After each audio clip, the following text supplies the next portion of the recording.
At offer we can give ₹199 up to 31st January on the eve of Republic Day. Sri Pavitra Avenue, Kakinada. నమస్తే, welcome to Suman TV. నేను మీ సాయి.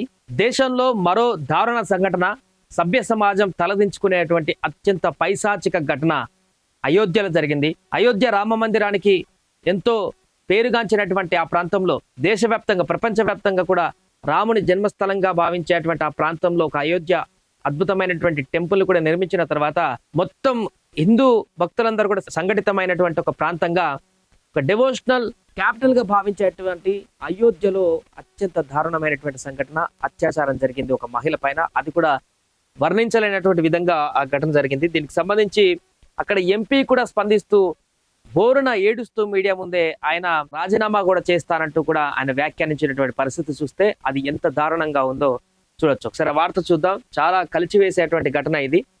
అయోధ్యలో దళిత యువతిపై అత్యాచారం, బాధిత యువతి కుటుంబానికి న్యాయం జరగాలి, లేదంటే లోక్సభ సభ్యత్వానికి రాజీనామా చేస్తా. మీడియా ఎదుట ఫైజాబాద్ ఎంపీ అవధేశ్ కంటతడి. నిన్న ఆ ఎంపీ మీడియా ముందుకు వచ్చి చాలా విలపించాడు. ఎందుకంటే అత్యాచారం జరిగినటువంటి ఘటన అంత తీవ్ర స్థాయిలో ఉంది. అది సరే వార్త మొత్తం చదుదాం. దళిత యువతి పైన అత్యాచారం ఉత్తరప్రదేశ్ లో దుమారం రేపుతోంది. అయోధ్య సమీపంలోని ఓ గ్రామానికి చెందిన 22 ఏళ్ల యువతి గురువారం రాత్రి భాగవతం వినేందుకు ఇంటి నుంచి బయటకు వెళ్లి తిరిగి రాలేదు. శనివారం ఆమె మృతదేహాన్ని అత్యంత దారుణ స్థితిలో గ్రామ సమీపంలోని ఒక కాలువలో గుర్తించారు.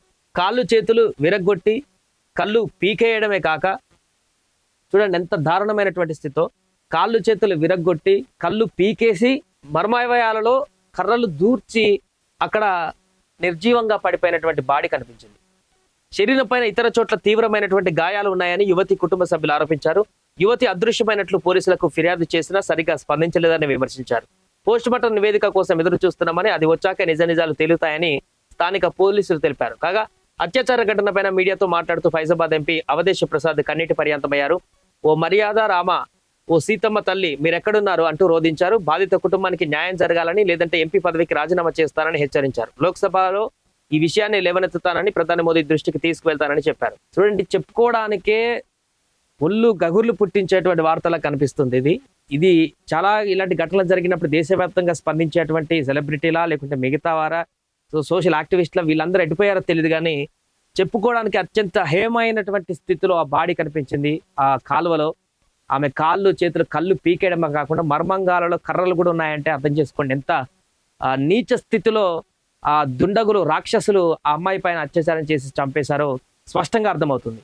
ఇలాంటి దుండగులను, రాక్షసులను బహిరంగంగానే ప్రజల మధ్య ఎన్కౌంటర్ చేయడమో లేకుంటే కొట్టి చంపేయడమో చేస్తే తప్ప బుద్ధి రాదనేటువంటి విషయాన్ని గతంలో చాలా సందర్భాలలో ఇలాంటి ఘటనలు జరిగినప్పుడు చెప్పుకోవడం జరిగింది. మరలా అలాంటి ఘటన పునరావృతం జరిగింది. కోల్కతాలో వైద్యురాలి ఘటన జరిగింది, దేశం అంతా కదిలింది. మళ్ళీ జరుగుతూనే ఉన్నాయి, కామన్గా ఇదంతా నడుస్తూనే ఉంది. దీనికి ఎక్కడ పులి స్టాప్ పడాలి? ఇలాంటి ఘటనలకు అలాంటి దుండగులు, రాక్షసుల బుద్ధి రావాలంటేనే జంకేలాగా చర్యలు ఏం తీసుకోవాలనేది ప్రభుత్వాలు ఆలోచించాల్సిన అవసరం ఉంది. సో ఉత్తరప్రదేశ్లో యోగి ఆదిత్యనాథ్ గారు ఉన్నారు సీఎంగా. ఆయన చాలా అగ్రెసివ్గా ఉంటారు. చిన్న విషయాలకు కూడా బుల్డోజర్ను తీసుకువెళ్ళేటువంటి ముక్కుసూటి మనిషి. మరి ఇలాంటి ఘటన జరిగినప్పుడు ఎలా స్పందిస్తారో చూడాలి. దీన్ని కూడా ఎన్కౌంటర్ దిశగా తీసుకువెళ్తారా? ఈ ఘటన చేసినటువంటి వ్యక్తులను పట్టి న్యాయపరంగా శిక్షను అనుభవించేలా చేస్తారా? ఏ రకంగా ముందుకు వెళ్తారని చూడాలి. ఏదేమైనా కూడా ప్రస్తుతానికి ఇది చాలా దుర్భరమైనటువంటి వార్తగా చెప్పుకోవచ్చు. దేశవ్యాప్తంగా కూడా ఇప్పుడున్నటువంటి పరిస్థితుల్లో ఇది ఇంకా అంత హైలైట్ కాలేదు, కానీ కొంత లేటుగా బయటకు వచ్చినా కూడా నిన్న ఎంపీ మీడియాతో మాట్లాడి కన్నీటి పర్యంతమైన తర్వాత కొంత వెలుగులోకి వచ్చింది. దీనిపైన అందరూ స్పందించి, సోషల్ యాక్టివిస్టులు కానీ మిగతా వాళ్ళందరూ కూడా ఈ వార్త పైన స్పందించి దీన్ని కనుక ఖండించకపోతే ఎంత దారుణమైనటువంటి విషయం ఇది చెప్పుకోవాల్సిన పని మళ్ళొకసారి లేదు. కాబట్టి ఖచ్చితంగా అందరూ ముక్త కంఠంతో ఖండించాలి.